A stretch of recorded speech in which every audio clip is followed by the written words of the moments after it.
감사합니다.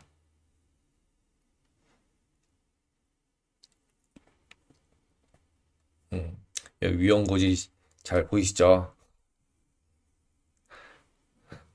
오늘 할 내용은 솔직히 제가 100% 아는 내용이라고 할 수 있지가 않아가지고 특히 그러니까 실리콘밸리 은행 관련해가지고는 그냥 제가 아는 내용을 가지고 얘기를 하려고 해요. 그래서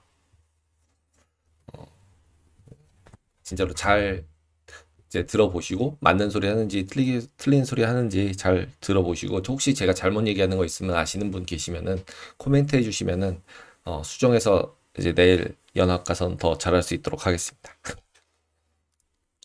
네, 그린수아님 안녕하세요. 큐엔님 안녕하세요. 제이님 안녕하세요. 상민님 안녕하세요.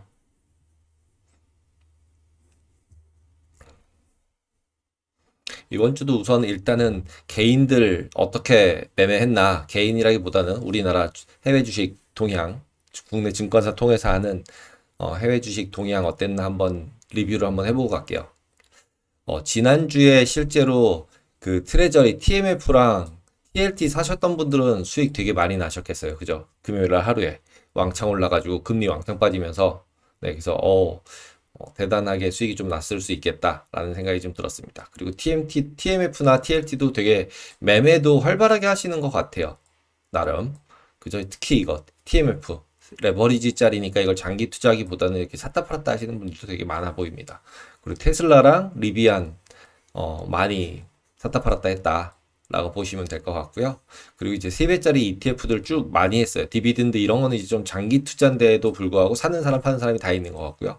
그리고 세미컨덕터 같은 경우도 상승 쪽, 하락 쪽 베팅인데 실제로 매수 매도는 굉장히 많은데 반해서 실제로 그 포지션으로 순매수 쪽으로 보면 2천만 불 정도밖에 안 되니까 실질적으로는 단타가 되게 많았다라고 보시면 될 것 같아요. 그리고 테슬라 같은 경우도 이것도 단타가 많은 거고요. 그렇죠? 1.5배짜리 테슬라죠, 이런 거는. 그리고 이거는 뱅가드 쪽인데 피가 3BP여서 제일 싸서 롱텀 투자로 들어오는 것 같습니다. 이런 것들은. 그리고 이건 올 컨트리, 그래서 전세 거 사는 것도 이것도 이제 자산 배분 관련되는 쪽에서 매수가 들어오고 있는 것 같고요. 그리고 이 새롭게 보이는 건 이 12등짜리 이런 거, 뭐 금액상으로 보면 얼마 안 되지만 700만 불밖에 안 되지만 어쨌든 네트로 700만 불짜리 순매수로 봐서는 되게 700만 불 해도 네트로는 큰 거예요. 샀다 팔았다는 굉장히 많지만. 그래서 이렇게 보시면 될 것 같아요. 그리고 총 거래로 보시면 역시 사다 팔았다는 테슬라죠. 그죠? 예. 사는 거 파는 거 합쳐가지고 6억 불. 그 다음에 SQQQ, TQQQ 당연히 제일 많이 들어있고요. 그죠? 그리고 속슬. 그 다음에 속L. 속슬의 속스. 슬의 속스. 이거 두 가지도 전부 다 롱숏이셔서 이거는 디렉셔널 베팅이라기보다는 그냥 단순하게 트레이딩 개념으로 다들 하고 계신 것 같아요. 개인적으로 테이바 생각도 지금 저희 회사 풀업은 이거 두 개 운영을 그냥 인트라데이로 트레이딩을 시작하고 있습니다. 그리고 보시면은 울트라 내추럴 가스도 사타 팔았다 되게 많고요. 그쵸? 네트로 보면 얼마 안 되지만 그리고 디렉셔널한 TMF가 있고요. 그리고 이제 이런 것도 등장을 했어요. 숏 ETF. 트레저리 숏 치는 ETF까지 이제 매매를 하기 시작을 했습니다. 그래서 굉장히 다양한 전략들을 가지고 단기 트레이딩을 굉장히 많이 하신다. 특히 이런 것들은 완전 단타겠죠. 그러니까 트레저리 올라가는 거 먹는 거, 이거는 내려가는 거 먹는 거죠. 가격으로. 그렇죠? 네. 그렇게 보시면 될 것 같아요. 개별 종목은 이제 테슬라, 엔비디아, 애플, 알파벳이 많았다라고 보시면 될 것 같습니다. 네. 지호님 말씀대 본드 숏도 땡겨다가 또 매매를 열심히 하고 계십니다. 대단하십니다. 그래서 이번 주는 이렇게 짤로 만든 거는 딱 이거예요. 이거 트위터, 앨런 머스크 트위터에 이런 게 있더라고요. 크립토가 스캠이다. 계속 뱅크에다가 돈을 넣어놓자. 그 버튼이랑 뱅크가 스캠이다. 그리고 크립토에다가 돈을 넣어놓자. 이거 지금 뭘 고를지 몰라 하는 이 어이없는 얼굴이죠. 지금 얘 때문에 지금 이렇게 된 거죠. SBB 때문에. 네. SBB 때문에 굉장히 이제 혼란스러워지고 있는 거죠. 결국은 네, 이거 돈도 넣어놨는데 못 찾는 거잖아요. 저희가 이제 보통 얘기할 때 이제 크립토 돈 넣어놓고 못 찾는다고 막 그랬던 건데 그런 상황이 지금 벌어진 거죠. 결국 그래서 크립토가 됐든 원화가 됐든 크레딧 리스크라는 부분들은 굉장히 크게 존재하기 시작을 한다라고 보시면 될 것 같아요. 그리고 실제로는 원래 하이라이트는 이거였는데 그러니까 임금이었는데 임금 상승률 뭐 실업률 이게 완전히 핵심이었는데 얘 때문에 완전 SBB 때문에 완전 다 그냥 가려졌습니다. 차트 보시면은 거의 그냥 이게 쭉 봐서는 이것이 쭉 내려갔는데 뭐 이런 느낌이잖아요. 근데 그게 여기서부터 여기까지를 간 거는 월화수목 아침까지 목 아침까지를 봐서는 그냥 뭐 똔똔 조금밖에 그냥 좀 내렸다가 좀 반등해서 크게 많이 빠지진 않은 그런 상태였어요. 여기서 보시면 색칠한 것처럼 그죠? 근데 이때도 그렇게 조용했냐? 라고 생각해 보면 그렇게 조용한 건 아니었어요. 보시면 여기 보시면 이거 달러 강이 있었죠. 금리도 상승 있었죠. 이때 일일날 화요일 날인데 이날도 파월 의장 때문에 또 난리 쳤었어요. 그쵸? 막 50bp 간다 그러고 금리 완전 상승한다 그러고 뭐 이렇게 코멘트를 해버렸기 때문에 결국 인플레이션 우려가 더 있다라고 해서 금리가 상승하면서 주가는 이제 계속 더 빠지는 이런 모습을 보였었어요. 근본적으로 시작하면서부터 그랬는데 이제 목요일 날 발표가 일어났죠. 실업급여 청구 건수가 그러니까 높게 나왔어요. 2만 1,000건이 증가하는 걸로. 그러니까 이제 고용이 좀 괜찮아지는데 이러면서 이렇게 상승하면서 출발한 거죠. 그리고 여기 앞부분에서 보면은 상승하면서 출발하니까 금리가 떨어졌고, 그리고 달러도 약세가 전환됐죠. 그래서 리즈너블한데라고 생각하고 그냥 이게 오픈 부분은 이건데 이러고 이제 잠을 자고 나는데 다음날 일어날 때 여기가 있는 거죠. 이게 뭐야 이거 또 이러고서 이제 뉴스를 찾다 보니 실버게이트가 나오기 시작을 했어요. 실버게이트 나오기는 있었죠. 있기는. 근데 실버게이트, SBB 두 가지가 다 나온 거예요. 그러면서 여기서 이제 문제가 좀 발생을 했죠. 이제 이거 뭐지? 이거 뭐지? 근데 이때부터 잘 보셔야 되는 게 이 날짜에서 보시면 빅스가 여기서부터 이렇게 올라가기 시작을 하죠. 그러니까 약간 이거는 이 크레딧 이슈들이나 좀 이벤트들이 있을 수 있겠는데라는 생각이 조금 드는 거고 금리가 빠지는데 이게 지금 여기서 빠진 걸 밀려서 빼는 느낌이 아니라 약간 한 세이프티 앱은 안전자산 선호 쪽으로 좀 몰리는 느낌이 보이는 것 같아요. 그랬다가 이제 금요일 날은 이제 확신이 쓴 거죠. 여기서는 실질적으로는 주가 같은 경우는 여기 이렇게 올랐잖아요. 오르는 게 고용이 어느 정도 잘 나온 거잖아요. 신규 고용 빼고 나면은 페이롤 빼고 나면은 그래도 뭐 나름 원하는 대로 나왔거든요. 주식시장의 호재가 될 수 있게끔. 그랬는데 이제 거의 뭐 뱅크런 나하고 난리 치면서 이렇게 돼가지고 이제 끝장을 봤죠. 그러면서 빅스는 이제 끝장을 보면서 올라갔고 오히려 끝부분에는 빅스가 빠지면서 끝났어요. 그리고 금리는 당연히 이쪽 부분에 있어서는 밑으로 내렸다가 올라가는 방향으로 좀 돌다가 다시 쫙 내려서 끝났어요. 이건 이제 완전하게 이제 거죠. 저기 세이프티 앱은 안전자산 선호죠. 그냥 이제. 그리고 차트를 보시면 여기서 이 노란색 이거 간만이죠. 러셀. 그죠? 8%가 빠졌어요. 주간으로. 그러면은 여기서부터 여기가 이게 뭐 장난 아니죠. 지금 이 노란색. 그러면 러셀은 뭐냐? 중소형 주잖아요. 그럼 중소형 주는 뭐냐라고 생각을 하시면 결국은 크레딧 이벤트가 발생한 SBB 때문이라고 보셔야겠죠. 왜냐하면 SBB는 중소형 은행이고 중소형 은행이 나쁘다 보면 중소형사들이랑 다 연결이 되어 있고 그것들 다 이제 크레딧 리스크들 발생하기 시작할 거고 드디어 이제 뭐 우리가 생각하던 이제 블랙스완 비슷한 이벤트 우리가 과거에 보지 못했던 이벤트가 나타난 거 아니냐 이러면서 이제 여기서부터가 이제 확 돈 거예요. 목금 이틀 이 SBB 뱅크런 그것 때문에. 근데 이제 보시면은 뒤에서 다시 자세하게 설명을 드릴게요. 그래서 이 부분은 채권 매각해서 그러니까 돈 바꾸려고 채권 팔려고 하다가 거기서 평가손 났던 거 이제 리얼라이즈 손실로 바뀌고 그것 때문에 메꾸려고 증자하고 하려고 하다가 그냥 돈 그랬더니 돈 빼다가 뱅크런 나오고 뱅크런 나오니까 완전 망해버렸는데 자 48시간 어떤 데는 36시간이라고 얘기하는데 뭐 기준점에 따라 틀리겠지만 그냥 단순하게 생각하면은 이틀 목요일 금요일 이틀 만에 여기서 파산 선언한 거예요. 네. 대단한 미국인 것 같습니다. 그리고 외환시장 쪽 같은 경우는 보시면 여기 보시면은 확 호주 달러 약세가 완전히 돼버렸죠. 예. 이게 눈에 확 띄잖아요. 그죠? 그리고 유로도 약세가 됐고요. 그리고 커머디티들 다 약세. 그리고 금리는 상승. 근데 조금 여기 미국 금리가 상승했음에도 불구하고 이것보다는 이 앞쪽만 보시는 게 화요일 날은 일단은 금리 차트에서 맞는 것 같아요. 호주에서 25bp 인상을 해서 3.6%가 됐는데 퍼센트가 됐는데 추가 금리 언급 있던 부분을 회의록 같은 데 삭제를 했대요.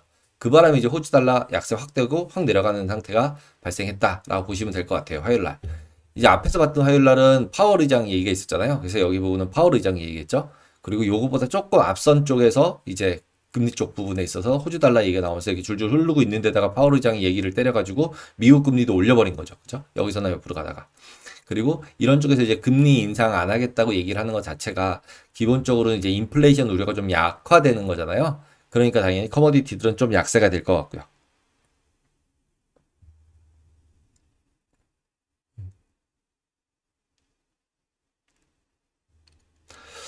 그리고 이제 두 번째 실버게이트 은행 목요일 날 보시면은 뭐 앞에서 말씀드린 것처럼 SBB 뉴스 나오고 그리고 안전자산 선호 확산되면서 금리 하락세 돌고 골드 강세 전환되고 지금 보시면 여기서 쭉 보시면은 여기가 골드거든요. 요 노란색, 금색 상승세로 돌았죠. 그죠?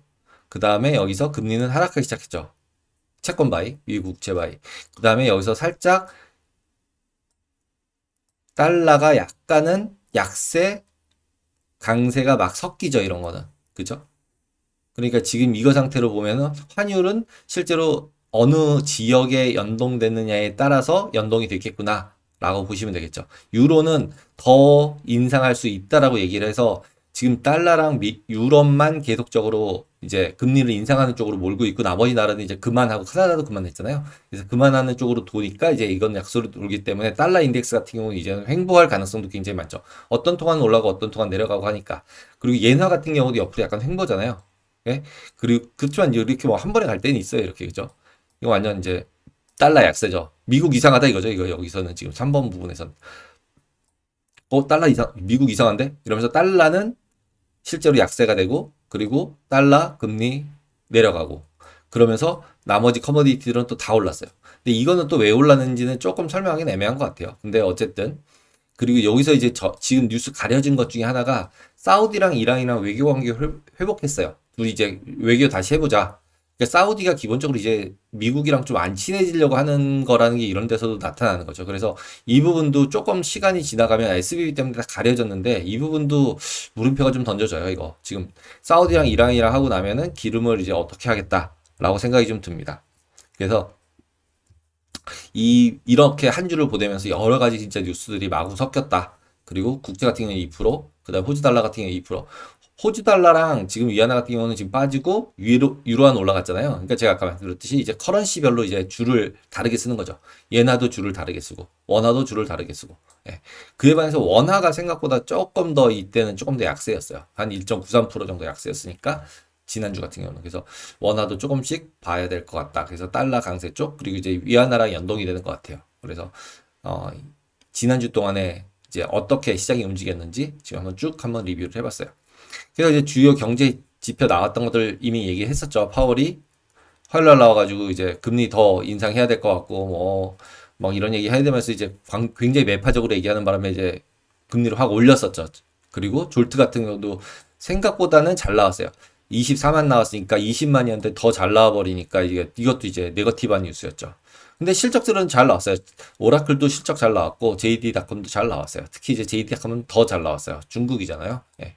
그리고 또 파월이 얘기 또 했는데도 매파적으로 얘기를 했고 그리고 중국 인플레이션도 나름 뭐 그냥 그렇게 높지는 않게 나왔고 그리고 이제 이런 거 MOM으로 보시면은 인플레이션 같은 경우 보시면은 지금 0.2 예상인데 마이너스 0.5니까 그렇게 높지 않잖아요. 그리고 PPI도 마이너스 1.4니까 그러면 이것들도 실제로 인플레이션이 어느 정도는 좀 잦아드는 중국에서 물품 수입해다 해야 되는데 PPI니까 약간 선행적일 수 있잖아요. 예, 그래서 그런 쪽으로 해서 좀 좋게 볼 수도 충분히 있는 그런 상황에는 자전 SBB가 다 먹어버렸다. 이렇게 보시면 될 것 같아요. 그리고 이제 금요일 날 이게 솔직히 굉장히 좋은 어느 정도는 되게 좋은 뉴스여서 주가를 어느 정도 반등을 시킬 수 있을 거라고 생각을 했었는데 완전 SBB가 완전 다 끝장을 봤죠. 왜냐하면 페이롤만 31만 천 나왔고 20만 해서 이것 때문에 악재인가 봐. 좀 빠지다가 자세히 보니까 실업률 더 높아. 그 다음에 노동 참여율 더 높아졌어. 그 다음에 시간당 임금 많이 안 올랐는데 0.2%면 0.3 예상인데 그 다음에 아월리 어닝 에버리지 이어리로 보면 4.6 괜찮은데 나쁘지 않은데 그 다음에 차트 보시면 실업률 보면 3.4 했다 3.6으로 올랐잖아요. 그럼 3.6이면 여기 분위기잖아요. 그렇죠? 3.7도 있었고 예. 그리고 이때 나왔던 게 좀 너무 낮았었구나. 1월 달에 이상한 거네. 이렇게 생각이 되겠죠. 그 다음에 여기 같은 경우 시간당 임금도 이제 제대로 해서 여기가 0.2까지 내려왔네.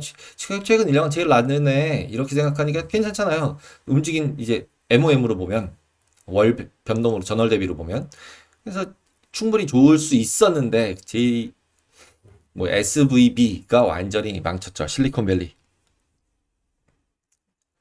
그리고 이제 페드와치 같은 경우가 얼마나 어이가 없게 움직였는지를 이제 보시면서 그러니까 이거 하면서 이거 페드와치를 빼버릴까? 이런 생각까지 들었었어요. 왜냐하면 어떻게 생각하면은 채권 가격이 올라가냐 내려가냐에 따라서 확률이 일로 갔다 일로 갔다 일로 갔다 일로 갔다 그래서 가격 갖다가 그냥 여기다 표시해줬다 여기 표시해줬다 이러는 건데 이거 뭐 그냥 말하기는 좋은데 실제 트레이딩 할 때 이걸 의미 있게 봐야 되나? 이런 생각이 좀 들었어요. 어떻게 보면 그냥 2년짜리 채권만 보고 있으면 똑같은 얘기를 보는 것 같아요.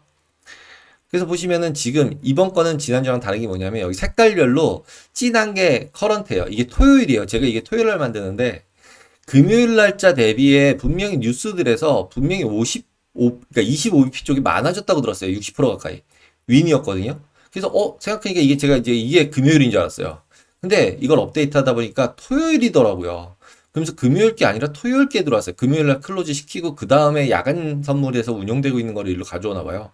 그래서 보니까 하루 전날 거가 3월 10일이에요. 3월 10일이 금요일이거든요. 그러니까 금요일 거 보니까 60%, 이쪽이 40%. 그러니까 실제로는 3월 달에 25bp 인상이었던 거죠. 그랬는데 장 끝나고 나서 채권들의 가격이 어떻게 움직이는지 생각을 해보니까 다시 끝나고 나서 야간 시장에서 다시 이쪽으로 올라간 거였어요.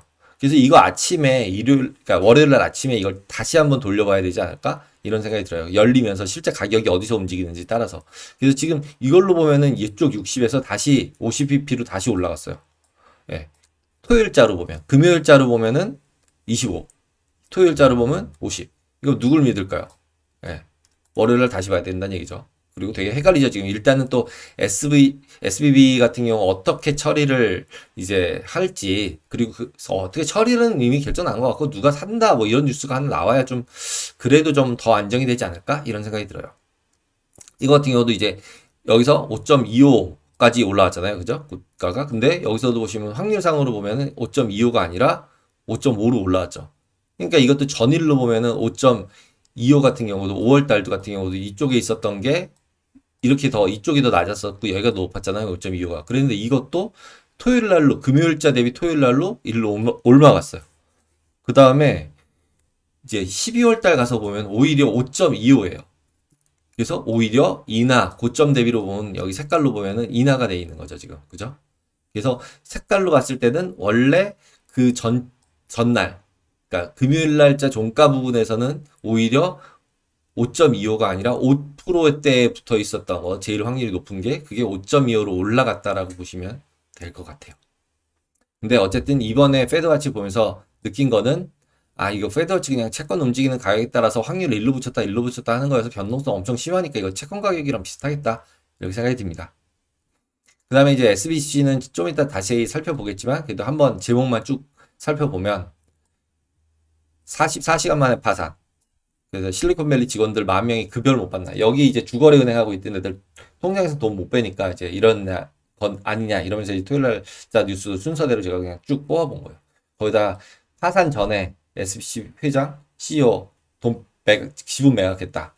그래서 그것도 한번 제가 살펴볼게요. 그리고 스타트업 생태계 이렇게 무너질 줄이야. 뭐 난리입니다, 난리. 그냥.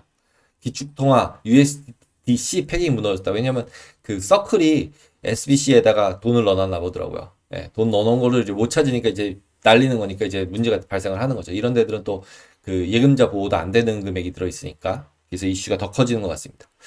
그리고 네, 이거는 계속 이런 뉴스 나오고 있고, 그리고 크라이시스랑 언라이클리 비슷한 건 아닌 것 같다라고 뭐 얘기는 하고 있죠. 그래서 SBC 관련해서 아예 한 챕터로 리뷰 끝나고 다시 보도록 하겠습니다. 리뷰 쭉 보시면은 테슬라가 10% 빠진 거 빼고는 나스닥 같은 경우는 그래도 뭐 그냥 견조한 수준. 은행주들이 이제 박살이 난 거죠. SBB 때문에. 네. 그냥 그렇게 보시면 될 것 같아요. 그리고 이제 이번 주 제일 이제 모두 다 기대하고 있는 게 이제 화요일날 CPI죠. 이거 하나로 이제 결정 날 것 같은 분위기죠, 지금.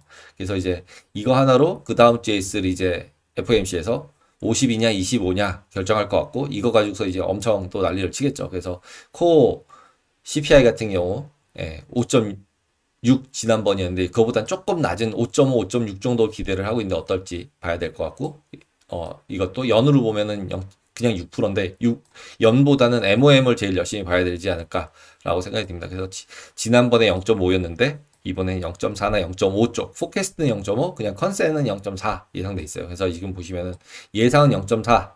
근데 지금 여기서 보시면 이게 지금 6월이거든요, 6월. 그러니까 올해 6월까지 이 높았던 부분만 빠져나가면 그리고 여기 4월 달 낮았던 거가 있으니까 여기 4월에서 있는 부분에 가면은 연휴율 같은 경우 조금 더 좋아지겠죠. 그래서 이제 여기 두 번, 6월 달만 지나가서 여기 앞에 있는 5개만 다 없어지면 이 낮은 애들끼리 합쳐질 테니까 2%, 3%, 4%대 중에 섞여서 어딘가에 있겠죠. 그래서 보통 지금부터 5달 뒤에는 무조건 낮아진다라고 다 그냥 숫자상으로 확인할 수 있겠죠. 그래서 이날 중요하고 그 다음에 이제 PPI 또 나오죠. PPI는 약간 그래도 선행에 가까우니까 수요일날 PPI 잘 봐야 되겠죠. 그리고 페덱스 같은 경우는 이제 배달이니까 이제 글로벌 로지스틱스가 어떻게 되는지 또 말도 할 수 있겠죠. 그리고 이제 빌딩 퍼미츠, 그래서 신규 주택 허가, 뭐 빌딩 허가, 뭐 이런 것들이 있고, 그리고 금요일날 선물 옵션 만기가 있어요. 특히 그 36912 정상적인 아메리칸 옵션 만기일이 섞여 있기 때문에 이때는 상대적으로 기존에 매주 있었던 만기일보다는 조금 더 시장의 변동성이 커질 수 있다. 라고 보시면 될 것 같고요. 그리고 미시건 컨슈머 센티먼트 11시에 발표됩니다. 그래서 이번 주 살벌한 또 한 주입니다. 화수금입니다. 그래서 이때 동안 또 시장은 막 움직이겠구나 라고 보시면 될 것 같아요. 거기다 SBB 어떻게 해결될지 분명히 또 시장에서 소화를 하겠죠. 그래서 한번 예상을 해봐야 될 것 같습니다. 그리고 이제 옵션 쪽에 가서 보시면은 의외로 콜 옵션들이 역시 야세 심장도 야세 심장이고 사람들이 점점 똑똑해지는 건 확실한 것 같아요. 예전에 대비해서는 보통 이제 패닉일 때 패닉이 되지 않고 오히려 이런 콜 바이가 더 많았다라고 보시면 될 것 같아요. 나스닥이건 S&P건 콜이 더 미결작정이 늘어나고 있다라고 보시면 돼요. 그리고 원월물도 생각보다 늘어나고 있다라고 보시면 됩니다. 크게 봤을 때. 그래서 노 패닉, 패닉이 아닌데 옵션 시장 빅스 많이 올라간 것 같지만 패닉스럽지 않다. 오히려 그렇게 보시면 될 것 같아요. 그래서 변동성은 분명히 이렇게 올랐어요. 지난주 대비해서 위로 이렇게 많이 올랐잖아요. 많이 올랐지만 그래도 옛날에 비하면 이 정도 볼로트리티면은 S&P 같은 경우도 뭐 거의 29, 30까지 가야 되는 건데 거기까지 안 가고 그냥 한 25 레벨에서 멈춰 있는 상태고요. 그 다음에 장기 6월물 같은 경우만 해도 확 내려와서 21%대. 그 다음에 나머지는 다 20%대 레벨에 다 안 올라가 있는 상태예요. 물론 여기보다는 올라왔지만 실질적으로 얘네들이 급등해서 올라가서 지금 옵션 시장에서 내포하고 있는 거는 이 지금의 이벤트가 SBB의 이벤트가 그렇게 롱텀리 임팩을 줄 것 같진 않다라고 이제 내재하고 있는 것 같습니다. 근데 이제 나스닥은 S&P에 비해서는 조금 더 올라가는 거는 기본적으로 이제 한 달, 두 달은 가지 않을, 6월 달까지는 가지 않을까라고 생각을 하고 있는 거죠. 이 그림상으로 보면은. 왜냐면 일단 중소형주들도 많고 기술주도 많고 실리콘밸리니까 그렇게 보시면 될 것 같아요. 그래서 이것도 리즈너블하다. 그리고 갑자기 9월물, 12월물 가면 확 내려가는 걸로 봐서는 지금 한 24.5 레벨에서 장기적으로는 그래도 그렇게 막 너무 많이 무섭거나 아니면 거기에 크게 임팩트가 있는 그런 상황들은 아닌 거 아닌가라고 생각이 듭니다. 그리고 이제 미결제 약정들 보시면은 이번 주 같은 경우는 만기라고 말씀드렸잖아요. 그래서 저도 이 부분은 솔직히 위클리를 제가 매매를 해본 적이 없어요. 그래서 자료로만 제가 생각을 하는데 저는 이제 이쪽 원래 월물들만 매매를 해본 적이 있었어서 위클리 같은 경우 보니까 이게 만기가 따로 똑같이 존재를 두 개가 다 하고 있고요. 그리고 그 두 개가 변동성이 다르다라는 부분이 있어요. 그리고 아메리칸이고 이것도 딜리버러블이에요. 퓨처스, 옵션은 퓨처스라서 퓨처를 딜리버리 받아요. 이게 선물로 변하는 거예요. 옵션이 행사되면. 그래서 두 개도 다 똑같은데 이렇게 왜 두 개가 다를까라고 생각을 해봤는데 얘는 옛날부터 있던 애예요. 그리고 기관들은 주로 이걸 이용해요. 그리고 개인들이나 단기 투기하는 사람들하고 그 개인들이 여기서 많이 들어와서 변동성을 일으키니까 마켓메이커들 기관들이 들어와 있다. 이렇게 두 개로 분류하는 게 맞을 것 같아요. 그래서 참여자가 좀 다르더라. 그래서 달라서 그런지 역시 내재 변동성도 높더라. 그래서 실제로 바운더리 변하는 것도 달라요. 이 볼이 다르니까 당연히 원시그마가 똑같이 3월 17일자까지의 변동폭 원시그마인데 다르죠. 127.7이고 여긴 120.95잖아요. 그래서 좀 다르다. 양쪽이. 이렇게 보시면 될 것 같아요. 그래서 풋콜 쪽으로 보시면 되고요.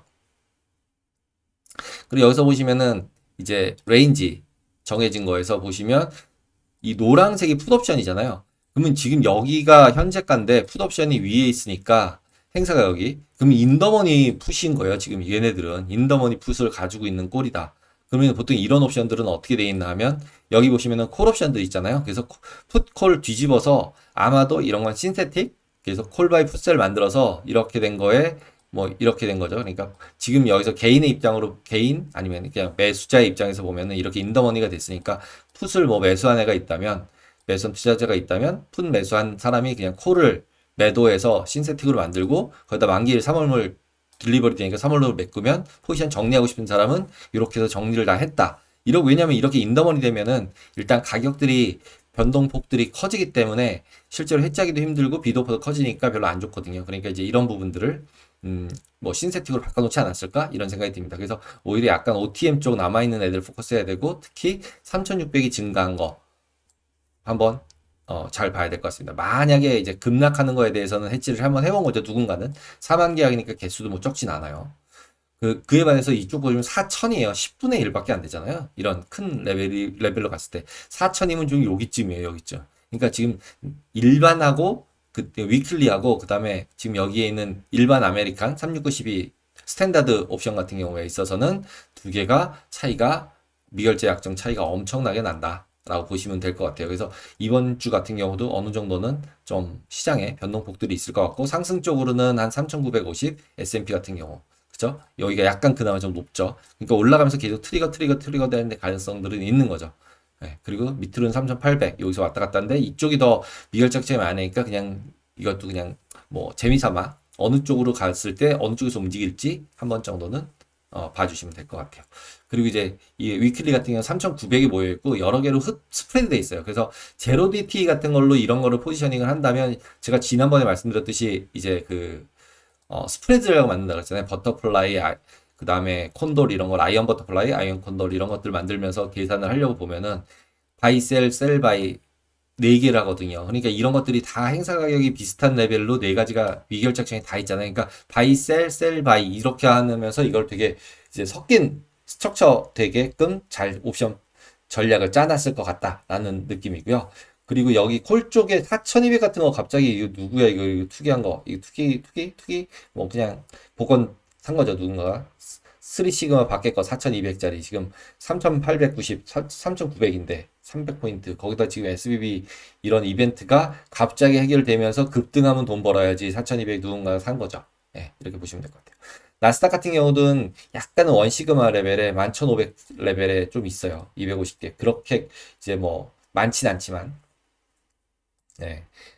어느 정도 있다. 그리고 여기 같은 이제 만 계약단이잖아요. 18,000 계약 만 계약단. 여기도 위클리와 일반 노멀한 스탠다드하고는 차이가 많다. 그리고 변동성도 차이가 50bp 정도 난다. 라고 보시면 될 것 같아요. 그래서 이게 두 개가 다르다. 그리고 변동성 커브도 다르겠죠. 그럼 마켓 메이커들은 이런 걸로 무슨 짓을 하고 있을까? 얘 거 팔고 얘 거 사고 얘 거 팔고 얘 거 사고 얘 거 팔고 하면서 왔다 갔다 하면서 기계로 또 아비트러지를 하고 있겠죠. 시차 공격하면서. 그래서 근데 분명히 실제로 체크는 못 해봤지만 가격대로 맞춰서 비도포 보면은 그렇게 크게 돈을 먹을 건 아닐 거예요. 기계로 하는 사람들은 충분히 뭐 하고 있겠지만. 그리고 행사가격이 많이 몰려있는 부분도 다르죠. 오히려 콜 쪽에 엄청 몰려있어요. 12,000에. 그러니까 지금도 오히려 지금 나스닥 같은 경우는 이번 주에 저 난리를 칠 때 오히려 그러니까 이번 주에 반등을 더 기대하고 있다? 라는 느낌이죠. 그쵸? 여기도 11,000. 뒤는 그래도 좀 누군가 산 사람이 좀 있죠. 이거 같은 경우는 이제 250계약인 게 얘에 비하면 계약수 자체가 너무 적잖아요. 그리고 위 같은 경우 약간 이 정도. 그리고 여기를 계속 사다 보니까 이거 변동성 스큐가 여기 부분만 약간 더 볼록해지는 느낌이 있어요. 그러니까 이제 이렇게 돼야 되는데 약간 여기가 이렇게 여기가 좀 올라오는 거죠. 이렇게 살짝, 약간 살짝 위로 올라왔다. 이렇게 보시면 될 것 같아요.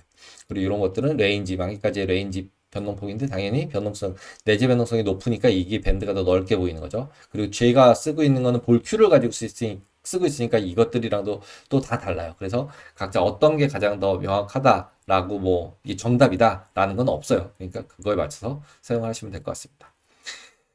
그리고 이제 볼큐 이제 변동성 차트죠. 여기 보시면은 이렇게 해서 변동성들이 올라가기 시작을 했는데 내재 변동성은 올라가기 시작을 했죠. 그에 반해서 리얼라이즈 변동성은 내려오고 있어요. 지금 쭉 내려왔어요. 그래서 변동성 부분에 있어서는 좀 내려오면서 내재 변동성은 올라와서 내재 변동성이 더 리얼라이즈 변동성보다 위에 있다. 장기 같은 경우는 아직 파란색은 위에 있지만 네, 그렇게 보시면 될 것 같아요. 그리고 금융 위기 때 가까운 뉴스임에도 불구하고 실제로 26%대 변동성은 그렇게 높은 건 아닌 것 같아요. 솔직히 지금 리만 사태다, 뭐 난리다, 이 정도 수준의 뉴스라고 볼 수도 있는 거잖아요.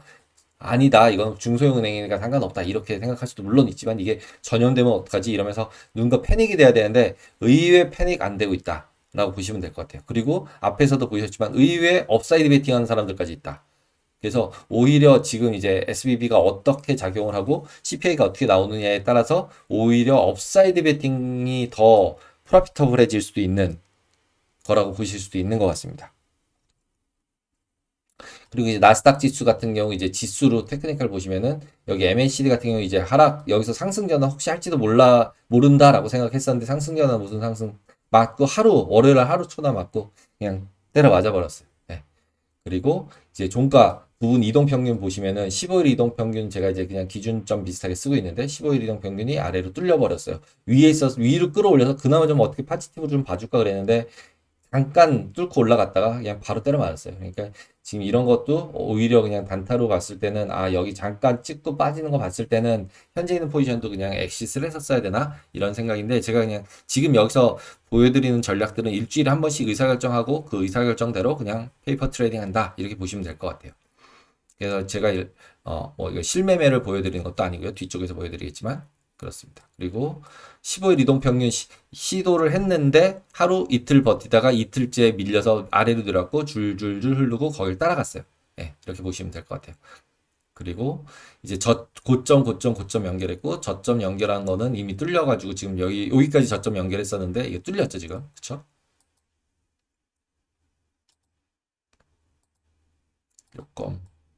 조금 자세히 보기 위해서 네. 지금 여기서 보면 이게 뚫려서 15일선 다시 뚫었어. 그리고 상승세로 돌 수도 있었어. 라고 했지만 여기서 한번 빵 맞아도 아래로 뚫고 아래로 뚫리고 따라가다가 결국 SBB 나오면서 아래로 내려가고 더 내려가고 그러면서 실제로 저점 여기 두 개 연결한 선 뚫고 아래로 내려가고 이런 상태가 됐기 때문에 일단은 이 상승세 전환 테크니컬리 봤을 때는 쉽지 않다. 그 다음에 MACD 크로스로 아래로 내려가기 때문에 이것도 쉽지 않다. 라고 보면은 지금 현재로서는 어쨌든 다시 이제 하락 추세로 전환해 버렸겠구나. 일단 테크니컬리 보면 네 그렇게 보입니다. 그래서 지금 여기서는 지금 현재 있는 포지션들은 단기에서 반등할 경우에는 엑시트하는 전략으로 가야겠구나. 일단 뭔지 잘 모르겠지만 불안하다. 여기서 어디 뒤가 끝인지 모르고 지금 빠지면은 여기까지 상승 채널 안에 있다 치더라도 이 상승 채널의 이 밴드의 하단까지는 트라이를 해볼 수 있는 좀 센 뉴스긴 센 뉴스인 것 같아요. 예. 그렇지만 실질적으로 월요일 뭐 이벤트가 나오면서 뭐 JP모건이 샀다 뭐 이런 거 뉴스 하나 나오면은 그 다음에 CPI 그 다음날 나올 때 CPI 인플레이션 양 이제 좀 괜찮아졌어. 그러면서 금리 그냥 25p 인상으로 될 것 같아. 라고 하면은 여기서 또 반등 찍고 또 난리치고 다시 또 반등해서 올려서 여기 근처 레벨까지는 테크니컬을 충분히 올릴 수 있죠. 그러면은 결국은 어떤 모습인가 하면 여기서부터 여기까지가 막 난리치는 것 같지만 결국 또 분명히 시간이 지나고 나면 위아래 난리치고 제자리에 가 있는 박스권 매매일 가능성이 더 높아지고 있는 그런 상황이라고 보시면 될 것 같습니다. 그래서 이제 제가 그냥 그려드리는 변동성, 저변동성, 추세가 강함, 추세 약함. 이거는 그냥 상승이다 하락이다 이거 다 빼고 그냥 어떤 전략들을 어떤 상황에서 쓰는 게 좋겠다라는 건데 지금은 고변동성이고 추세가 좀 약해진 거죠. 왔다 갔다 난리치고 있잖아요. 그래서 약간 이쪽 부분에 있는 것 같다. 그러면 지금 역추세로 고점은 매도하고 저점 매수하는 밴드 쪽에서 레인지 매매를 하는 게 제일 좋을 것 같고 이럴 때는 이제 스윙 트레이딩 하는 형태가 좋을 것 같다라고 보입니다. 그래서 지금 계속 드리는 이제 전략 부분에서는 지금 지지난주에 매수 두 계약한 다음에 그러니까 12,020에 매수라고 했었는데 그게 여기쯤에서 매수한 거거든요. 그리고 잘 먹었다가 아니 여기가 아니죠. 여기죠. 여기서 그 전전주니까. 게다가 전주에 같은 경우도 실제로 올라가서 여기서 이제 수익존에 있었는데 수익존에 있다 결국 또 때려 맞아서 지금은 이제 손실존까지 내려와 있는 상태가 됐습니다. 그래서 이번 주 같은 경우 요렇게인데 밴드를 제가 정한 거는 지금 요렇게 밴드를 정했어요. 12,275에서 11,386 이건 여기서 그냥 요걸로 정했어요. 제가 뭐 특별하게 막 따로 정한 게 아니라 그냥 원시그마 금요일까지 원시그마 레인지 안에 있겠다. 결국은 위아래로 난리는 치겠지만. 근데, 뭐, 또, 모르죠. 그냥, 지금 옵션 시장 같은 경우는 너무 패닉이 아니라서, 이 정도면 그냥 그렇게 너무 위험하다고 시장이 보는 것 같진 않아요. 근데, 어쨌든, 테크니컬이 나빠졌기 때문에 여기서 반등해서 좀 올라오면은, 그냥 이렇게 좀 올라오면 그냥 도망가자, 엑시. 예. 그냥 조금밖에 못 먹었지만, 손실 안 난 게 어디냐. 원래는, 그냥 테크니컬리 트레이딩 할 때는 여기서 무너지고, 그 선 그어서 무너질 때 한 이런 레벨쯤에서 엑시트 했었어야죠. 그냥, 리얼로 시간 보면서 시장 보면서 이제 전업으로 매매한다면 예. 그리고 매도 따라가야 되겠죠. 여기서는 뭐 뉴스나 뭐 이걸로 보면 뚫렸고 매도 따라가야 되겠지만 솔직히 월요일 날 잘 모르겠어요. 이것도 SBB를 어떻게 이제 그 미국 규제 당국이 FDIC가 어떻게 처리를 하면서 누군가를 찾아서 넘기고 이런 일을 하게 되면 이게 또 급반등할 수도 있는 거여서 급반등해도 근데 또 때려 맞고 여기까지밖에 못 가지 않을까? 이걸 뚫고 막 이렇게 올라가서 올라가려면은 펀더멘탈 부분 여러 가지가 받쳐줘야 되는데 그건 쉬워 보이진 않는 것 같아요. 그래서 어쨌든 매수는 좀 밑에서 하고 최대한 이렇게 이거 같은 경우는 이제 5일짜리 원시그마, 4일짜리 투시그마 그래서 이런 레벨에서 매매를 하는 걸로 여기 한 거죠. 급락하면 더 산다는 거죠. 이거는 지금 두 번째는. 첫 번째 거는 한 조금 내려가서 이 레인지 바닥 쪽에 있을 때 여기서 그냥 하나 세봐 보고 이게 엑시 됐을 때 예. 엑시 지금 있는 거에서 물을 탄다는 게 아니라 엑시 되면은 그래서 얘가 1번이에요. 엑시시 되고 난 다음에 포지션이 없어진 다음에 빠지면은 여기 와서 산다. 그래서 지금 생각은 여기서 급등해서 올라갔다가 내려가거나 아니면 더 내려가면 여기서 매수하는 건데 이미 매수가 있으니까 여기다 추가해서 매수하는 건 아니고요. 예, 그렇게 보시면 될 것 같아요. 그래서 이렇게 해서 이번 주라면 어떻게 위클리 한 주 동안에 이 박스 안에서 어떻게 움직일 것 같고 그 움직임을 어떻게 매매를 해야지라는 걸 계획을 한번 세워보고 그거에 따라서 한번 매매를 해보자 라는 걸로 이번 주 주간 매매 전략을 마치도록 하겠습니다. 한번 그 댓글을 좀 보고요. 그 다음으로 넘어가도록 하겠습니다. 와, 오늘은 25명 계시네요. 네, 마이클리님. 금리 떨어지는 게 선호도가 높고, 매수의 기회. 네, 맞습니다. 오늘은 되게 댓글이 많네요. 엄청 댓글이 많아서 질문이 있나요, 얘네?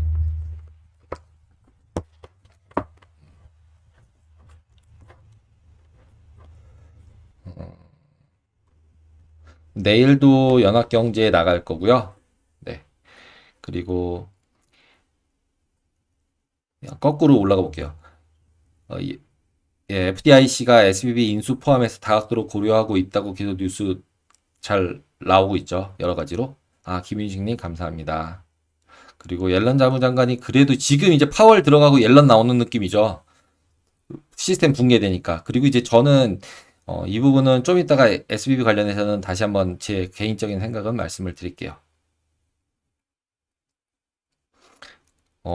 메넨데스 상원 의원은 생각해봐도 구제할 준비가 되어 있지 않다. 이렇게 얘기한 게 있나 보네요. 저는 못 봤었습니다, 이거는. 그리고